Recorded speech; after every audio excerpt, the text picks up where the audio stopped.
नमस्कार। भारत की न्याय व्यवस्था में एक बहुत बड़ा बदलाव आया है। सालों पुराने सीआरपीसी यानी क्रिमिनल प्रोसीजर कोड की जगह अब भारतीय नागरिक सुरक्षा संहिता या बीएनएसएस 2023 ने ले ली है। देखिए, इस बदलाव का सीधा सा मकसद है कानूनी प्रक्रिया को आसान और असरदार बनाना। आज हम बीएनएसएस के कुछ ऐसे खास सेक्शंस को समझेंगे जो अदालत की कार्यवाही में सच्चाई और सम्मान को बनाए रखने के लिए बनाए गए हैं। और हाँ, ये भी जानेंगे कि अदालत में झूठ बोलने या जज का अपमान करने के नतीजे क्या हो सकते हैं। ये सवाल अक्सर हम सबके मन में आता है ना?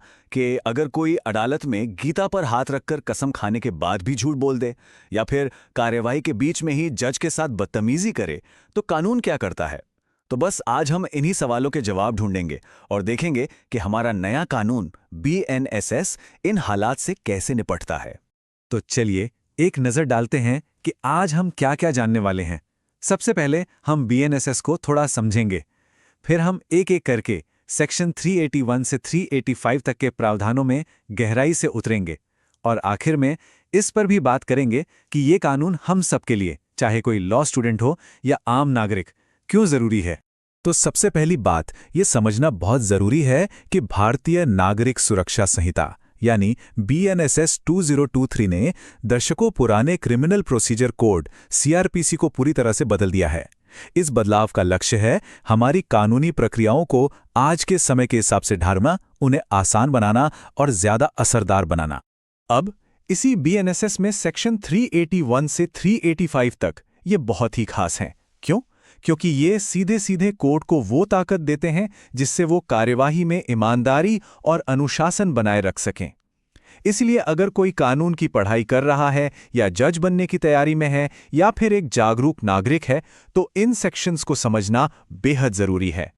चलिए तो शुरुआत करते हैं पहले दो सेक्शंस 381 और 382 के साथ। ये वो शुरुआती कानूनी कदम है जो कोर्ट ऐसे मामलों में उठाती है। सेक्शन 381 बहुत ही सीधा और सरल है। ये कोर्ट को ये पावर देता है कि वो तय करे कि झूठे सबूतों से जुड़े मामले में जो भी कानूनी खर्चा हुआ है वो कौन भरेगा। सोचकर देखिए, किसी ने झूठा सबूत पेश किया, अब दूसरे पक्ष को उसे गलत साबित करने के लिए वकील रखना पड़ा, भागदौड़ करनी पड़ी, पैसा खर्च हुआ, तो कोर्ट झूठे पक्ष को कह सकती है कि ये सारा खर्चा अब तुम्हें भरना होगा। अब आता है सेक्शन 382। ये बताता है कि जब झूठे सबूत की कोई शिकायत मजिस्ट्रेट के पास पहुंचती है तो क्या होता है। इसमें दो बातें बहुत अहम हैं। पहली, ऐसी शिकायत को हल्के में नहीं लिया जाता, उसे उतनी ही गंभीरता से देखा जाता है जितनी एक पुलिस रिपोर्ट को। और दूसरी बात, अगर मेन केस में कोई अपील चल रही है तो इस शिकायत पर सुनवाई को रोका जा सकता है। ऐसा इसलिए ताकि दोनों फैसलों में कोई टकराव ना हो। चलिए अब आते हैं असली मुद्दे पर, झूठी गवाही।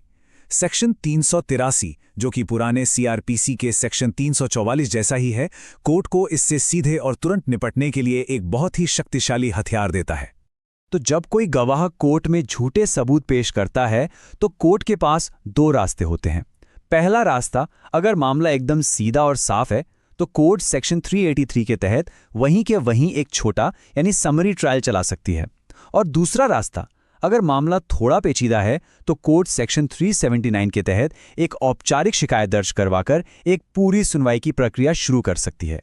फैसला पूरी तरह से कोर्ट के विवेक पर होता है।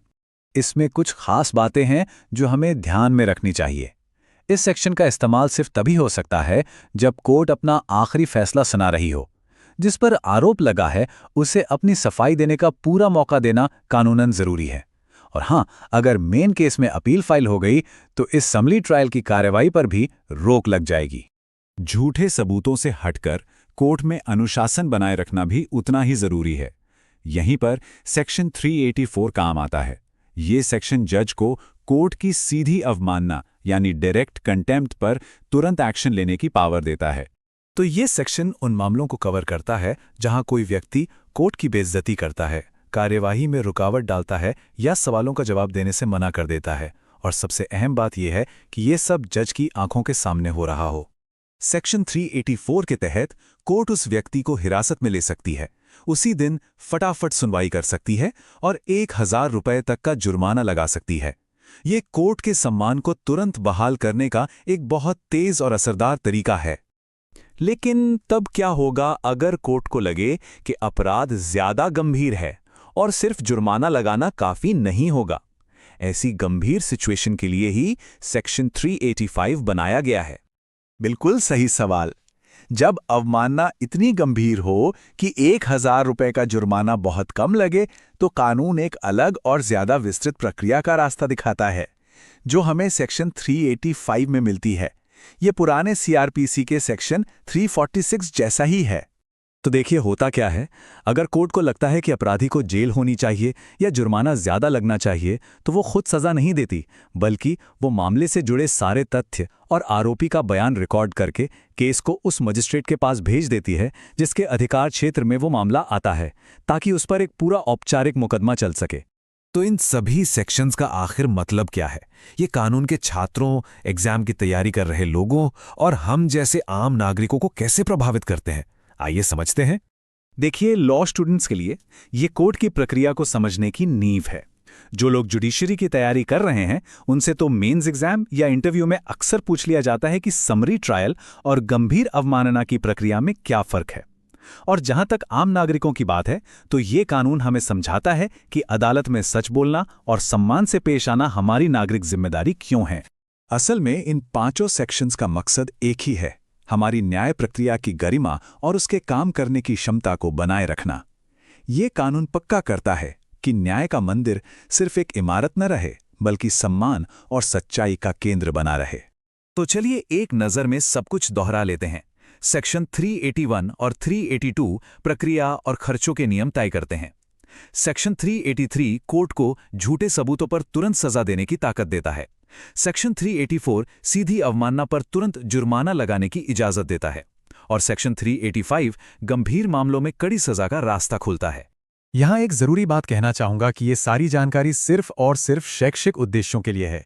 इसे किसी भी तरह की कानूनी सलाह ना समझा जाए। अगर आपको ये जानकारी काम की लगी हो तो voice of Indian laws channel को लाइक, शेयर और सब्सक्राइब जरूर करें। आपका छोटा सा सहयोग हमें कानूनी जागरूकता फैलाने के हमारे मिशन में बहुत मदद करता है। हमेशा याद रखें, न्याय की पवित्रता ही कानून का आधार है, और इस पवित्रता को बनाए रखने के लिए अदालत में सच्चाई और सम्मान दोनों ही बेहद जरूरी हैं। धन्यवाद।